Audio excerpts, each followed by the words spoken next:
Hey everybody, Scoutcrafter here again. It's Friday. Yes, another week is rolled by, come and gone, and your weekend is upon you. So we have a couple things to get to today. First, I wanted to talk, Bert Siegel, a good friend of the show, had asked, how are the new neighbors? Now, for those of you just tuning in, I had the same neighbor, her name was Octavia, for my whole life. She was there. She just passed away at the ripe age of mid-90s, just a couple months ago. They sold the house, and now I have new neighbors. And it's always a tough thing when you've had neighbors for such a long time, and then, it's a whole new dynamic, especially when you live as close as we do here in the city, New York City. I live a driveway away from my neighbor, so that's not enough room. But of course, you have to feel each other out. But looks like a nice kid, young kid. Diego is his name. And he's got a couple young kids, a couple dogs. And, of course, I get along with the dogs right away and the kids and then Diego. So everything's going good. But, as you know, I've been looking for a place for years, a place that I wanted to move to. That's why I don't do a lot of work on this house, because, let the next person do it the way they want to do it. In fact, Diego said, look, when you want to sell your house, I'll buy it. So he's like, I'm in. I'll buy it just the way it is. You don't have to do a thing. Which is, he gutted out that whole house and redid everything anyway, so he knows exactly what he's dealing with. But I've been looking for a place to where I wanted to go. And it's funny, I had a dream a couple months ago. I told my girlfriend about it, and I said, I'm going to tell my subscribers, about this dream. And what it was, and you know how sometimes you visualize something and it always comes to happen? It's happened with me so many times. I thought about getting a piece of property upstate. I had dreams about it. And then, of course, it comes to play. And I have that piece. And other things have happened in my life that I dreams about, and it comes true. Well, this dream was really, I'll tell you, it was a wonderful dream. You ever wake up from one of them that you're just like, that was wonderful? This stream had to do with a subscriber contacting me, an older gentleman, about 80 years old, and him and his wife, they're going to move down to Florida. And his kids are all grown and moved away. He lives in Pennsylvania. He has a full machine shop and wood shop in his basement. Nice house, couple acres of land, beautifully done. And he has an outbuilding, like a farm, a pole barn kind of thing, a big building, and, with a tractor, and he's got all this, and he's like, I don't want to start selling everything. I'd like to sell it all. So, he would like to, for me, he sent me some pictures in my dream, and it was everything I ever wanted in a home, and it's turnkey. He just wants to sell it and go, and I said, I'm your guy. He's not ready to go for a few months. I'm not ready to sell for a couple months. But in that time, I would take and bring my stuff and put it in his empty pole barn, my stuff, and store it there until we're ready. And then we make the deal, bada bing, and it's gone. And it's turnkey, move right in. That was a fantastic dream. And I said, it's not a far-fetched dream. There's a lot of older guys that have a machine shop and a wood shop, and they want to move and they don't want to bring all this stuff. They're going to Florida or something. And I'm that guy, So I'm just waiting. That's why I've been just waiting, because I know it's going to happen. It's, it's like a cat. Cats find you. You don't find them. They find you. So I'm waiting for that perfect place to find me. So that's why I haven't mentioned it. But Bert, that's where it came from. Bert asking about how my neighbor's doing. So hopefully we won't be neighbors that long. You know what I mean, Bert? Anyway, with that, we got a project to get to that I think you're going to find pretty interesting. Let me show you what I'm talking about. Okay, today's project comes from two wonderful people, good friends of the show, Jimmy and Lisa Campanella. You know the name from a few projects that we've done here. You might have also met Jimmy at Jacktown. He came to Jacktown last year. Hopefully he'll be there again this year. Maybe we'll meet Lisa soon. And they're not far from me. I think they live in Connecticut here. And here Jimmy sent me an email. He says, here's something I think it would be great for the show. He always sends in projects that everybody on the show would like to see done, and this is one of them. This here is a pneumatic gun, you know, it's a 3/8 inch drive. And when I first started down here in the shop, back in the 90s, when I was making my shop down here, I got a compressor. My compressor's over there. And I was going to have a bunch of air tools. I was going to run a lot of air tools, but the compressor gets noisy and the air tools are noisy, and it was kind of a pain in the neck, so I kind of got away from it. A lot of us did, right? A lot of us were all in on all the air tools, and then after a while you just say, it's just easier to have a plug-in. They're quieter and they're more reliable. But this here was a beautiful tool, and this is actually a really good company. And it's Sioux Air Tools, and they're made in the United States. They're still around today. They're a high-quality air tool. Now, it's funny, when I was going to get into my air tools, I was looking at Central Pneumatic, because they were so cheap.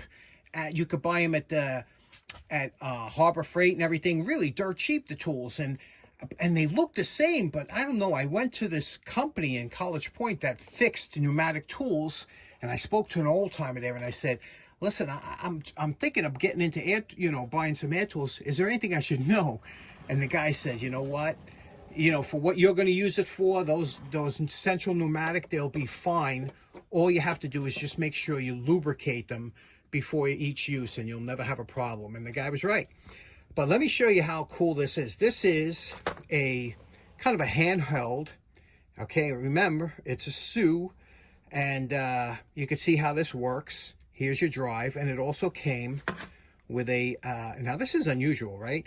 When you see a right angle adapter that will go on there so that you could use it. But again, never seen this before, never used it. But what I'd like to do is see if it works. It's got the swivel on there. Hopefully these won't be dried out. Let's see if we can't clean it up. Came with some paperwork here, which is always nice, right? When you get, and again, when you get a good company like this,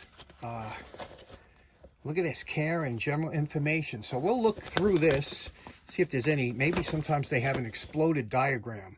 But let's take it apart, clean it up, and see if we can't get this working. And the main thing you have to remember, this has been sitting obviously for a long time. So I can't even turn this by hand. So you know that a lot of times the oils get gunked up in there. So before you try and do anything, you're better off taking it apart, lubricating and cleaning everything, and then seeing if it works. A lot of these do work. There's not much to them. Okay, we have the front end apart. We had the back end open.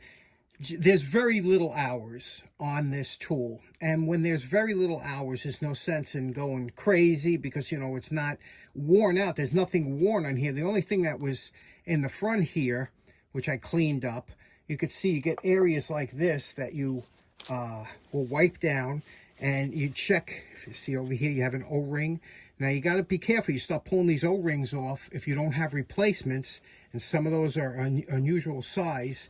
If you don't have replacement, you're going to be in a world of trouble. So be very careful how far you go and what you do, and make sure just clean up any of the area. You can see, like I said, very little wear on here. And then we're going to re-lube everything, and always make sure that you're putting everything back in the exact positions it comes. These are the knockers when you, for the impact. This comes out of here, and you can take pins out. These pins pop out of here, and there's a left and a right side. You got to make sure you keep.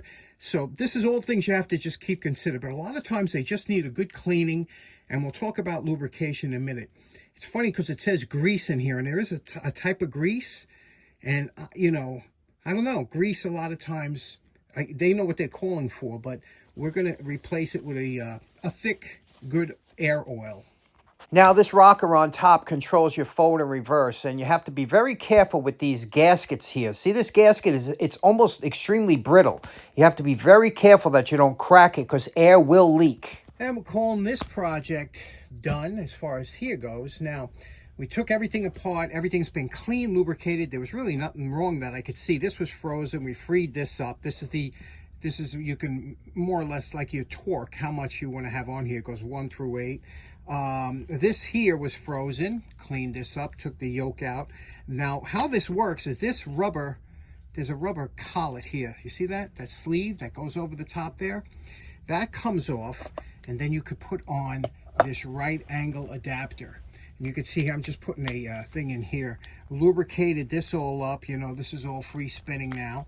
And you would put this on here if you wanted a right angle. And you would put this on and then tighten this up. It comes with a hex key here.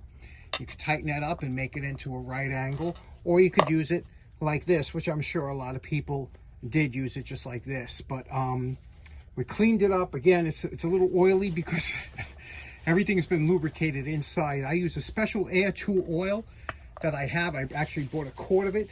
But in a pinch, a lot of people use Marvel Mystery Oil in a pinch to, you know, to lubricate it. You got to use something that won't deteriorate the rubber because there's a lot of O-rings in there, and you don't want to deteriorate the O-rings, and that'll give you air leaks and whatnot. This is how you forward and reverse. See? And let's plug it in. Now, I don't have the correct nozzle for here. They made so many different types. There's a universal, but years ago, and mine don't fit exactly. It does seal, but it leaks a little from here. Now, what's interesting about this here is it has two hoses, if you notice. One hose is an exhaust hose. So when you're working with this tool, you don't have any of that annoying sound or air spitting out at you because it follows it down for about 6 feet away.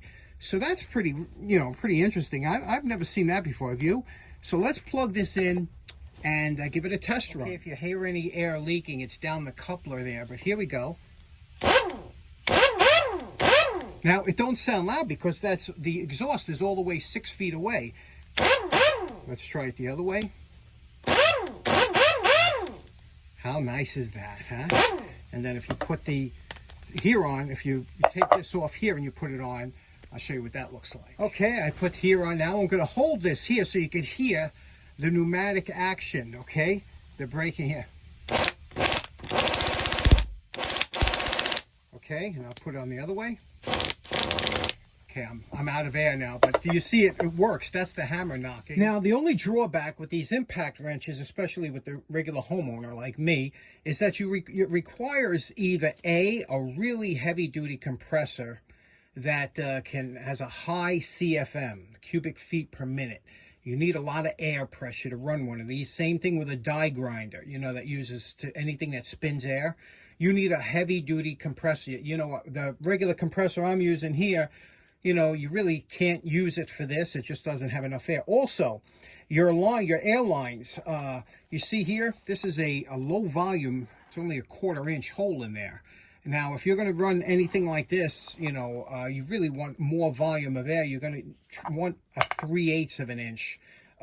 They call it a high volume connector. It's got a larger hole in there, and it helps you out. But, you know, that's the only thing with these. That's why you don't see too many of these being used a lot, is because they require a lot of air and a good, you know, a super heavy duty compressor. Let's clean up the box, the case, and make this finish up with that. That should be fun. Okay, now to really put any kind of restoration project over the top, you have to have a nice looking case. And you can see here, the case it's a little dirty and whatnot. When these are cleaned up, if you pull out a nice clean, look at the graphics on this, that beautiful decal. Let's see if we can't clean this up to really add to this air tool. So let's, I'm going to start with a little soap and water. Again, you got to be careful when you use something like, let's say the pink stuff, because it is a little abrasive, but it's okay because then maybe we'll cut it with some wax. But you don't want it, you got to be very careful around the decal, and you also got to be careful with what you use. So let's start with a little soap and water and get this cleaned up.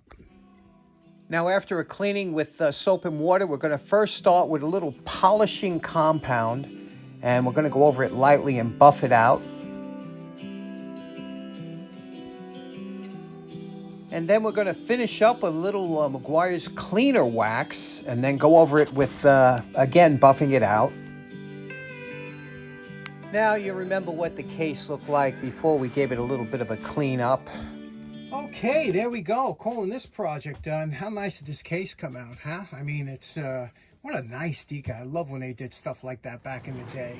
As far as the inside, Jimmy packed it up nice, so I did the same thing that he did. He had some green bubble wrap over there, so it don't bang around on the inside of the case. I wrapped that accessory there, but this is ready to go. It's a, you know, when you get these pneumatic hammers that aren't abused, that weren't used in a shop, they'll last the average homeowner for the rest of their life. So Jimmy, thanks so much for this, and Lisa, and we're calling this one in the can. So in closing, special thanks to Jimmy and Lisa Campanella for today's project. Also, let me know in the comments if you use an impact gun of any type, whether it be the 3/8, half-inch, or do you use any of the pistol grip or the wand type? Do you use any of those in your everyday? I know my buddy Hester 781, he uses them every once in a while. Sometimes you need them to break free certain nuts and bolts and things like that. You can't be without them. But if you don't have the correct compressor or the right piping, you know, you're going to be fighting it every step of the way. Anyway, thanks for tuning in. Hope you have a great weekend. We'll see you again on Monday. Take care now. Bye-bye.